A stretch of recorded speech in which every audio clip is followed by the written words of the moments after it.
ওর উপর যে আক্রমণটা হয়েছে, এটা আমার মনে হলো আক্রমণটা খুবই উদ্দেশ্যমূলক।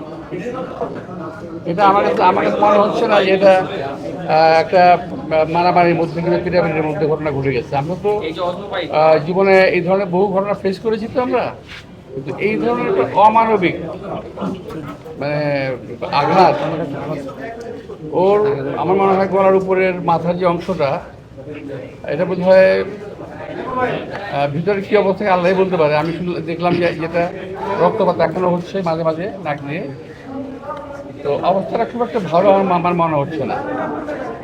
তো আমি আশা করব যে এই ঘটনার একটা সুষ্ঠু তদন্ত হওয়া উচিত, এবং যদি উদ্দেশ্যমূলক হয়ে থাকে কী উদ্দেশ্যে তারা কারা কেন করলো সেটা বের করা দরকার, এবং তার একটা বিচার একটা হওয়া দরকার যদি উদ্দেশ্যমূলক হয়ে থাকে। তবে মারের যে ধরন, যে প্রকৃতি দেখলাম, এটা আমার মনে হয় না যে এটা খামাখাই হয়ে গেছে, এটা একেবারেই উদ্দেশ্যমূলক। যাই হোক, যেটা হয়েছে এখন আমরা কিছু করতে পারবো না। আমি শুনলাম সরকার সদয় হয়েছে, বলেছি যে তাকে বিদেশে পাঠাবে। তো বিদেশে পাঠানো যে কথাটা শুনলাম খুব ভালো লাগলো, কিন্তু এখনো পাঠানো হয়নি, এটা আমার কাছে ভালো লাগলো না। বসুন্ধরা টিস্যু, অশুদ্ধতার বিরুদ্ধে এক বিন্দুও ছাড় নয়। এখন আমি জানলাম বললো যে আজকে এবং গতকাল এবং আজকে বন্ধের দিন ছিল। এই ধরনের একটা ঘটনায় বিশেষ ব্যবস্থায় তাকে বিদেশে পাঠানোর একটা প্রক্রিয়া করা উচিত ছিল, বিশেষ ব্যবস্থায়। এটা হলো এক নাম্বার। আর সেকেন্ড হলো, যেখানে পাঠাবে বিদেশে পাঠিয়ে দিলাম, সব কিছু শেষ হয়ে গেল, এটা কিন্তু বিষয় না। আমার বিষয় হলো ওর কোথায় ইঞ্জুরি হয়েছে, আমাদের দেশে ডাক্তাররা এটাকে বের করতে পেরেছে ওই ইঞ্জুরিগুলো কোথায় কোথায় হয়েছে, সেই ইঞ্জুরির ট্রিটমেন্ট বিশ্বের যে দেশে ভালো হবে আমি মনে করি সেই দেশে নেওয়াটাই বেটার।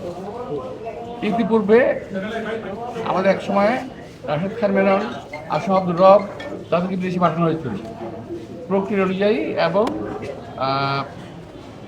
বের করা হয়েছিল কোন জায়গায় আঘাতপ্রাপ্ত এবং কোথায় ট্রিটমেন্ট ভালো হবে।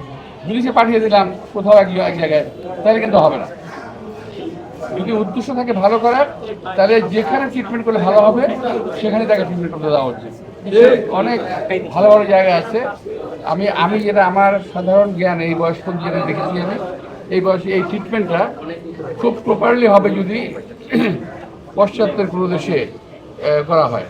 বিশেষ করে এই ট্রিটমেন্টটা আমি এটা আমাকে আবার কেউ ভুল বুঝবেন না, আমি যতটুকু আমার জ্ঞান আছে তাতে বলছি, এই ট্রিটমেন্টটা সবচেয়ে বেস্ট যদি জার্মানিতে পাঠানো হয়। ওই সিঙ্গাপুর, ব্যাংকক এই সমস্ত ট্রিটমেন্ট আমি মনে করছি না খুব একটা ভালো হবে, বিকজ আমি সিঙ্গাপুরের পেশেন্ট, সিঙ্গাপুরে ট্রিটমেন্ট করি, ব্যাংকক ট্রিটমেন্ট করি, দেখেছি। তো যাই হোক, সরকার ভালো বুঝবে।